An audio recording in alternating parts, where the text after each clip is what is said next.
বিসমিল্লাহির রহমানির রহিম। আসসালামু আলাইকুম। পাইকারি তাঁতকুটির পেজ এবং জিয়াদ জামদানি সব থেকে আমাদের আজকের এই ভিডিওটা। আজকে হচ্ছে আমরা শ্যাওলা কালার একটা শাড়ি দেখব, ফুলপাড়ের মধ্যে।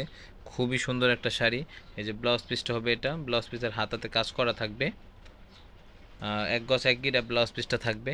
আমি পায়ের ডিজাইনটা আপনাদেরকে দেখাই দিচ্ছি। খুবই সুন্দর পায়ের ডিজাইনটা, এই যে দেখুন, এক কথায় অসাধারণভাবে বুনন করা হয়েছে শাড়িগুলো। এটা কিন্তু অরেঞ্জের কম্বিনেশনে শাড়িটা তৈরি করা হয়েছে। আঁচলেতেও কাজ থাকবে, যে আঁচলটা হচ্ছে এটা, যে আঁচলে গুটি গুটি গুটি গুটি এরকম কাজ থাকবে। এটা হচ্ছে নিচের পাটটা, পায়ের নিচের দিকে যে পাটটা থাকবে এটা হচ্ছে এটা, বডিটা হবে এটা। আর কুচিতে হচ্ছে এইরকম কাজ থাকবে, কুচিতে কুচিতে কাজ থাকবে এরকম হালকা হালকা 7-8 পরিমাণে কাজ থাকবে এইগুলাতে। যারা নিতে চান অবশ্যই আমাদের ইনবক্সে নক দিতে পারেন, যারা পেজ থেকে দেখবেন। আর যারা ইউটিউব থেকে দেখবেন ওরা হচ্ছে হোয়াটসঅ্যাপে নক দিতে পারেন, স্ক্রিনে দেওয়া নাম্বারে হোয়াটসঅ্যাপ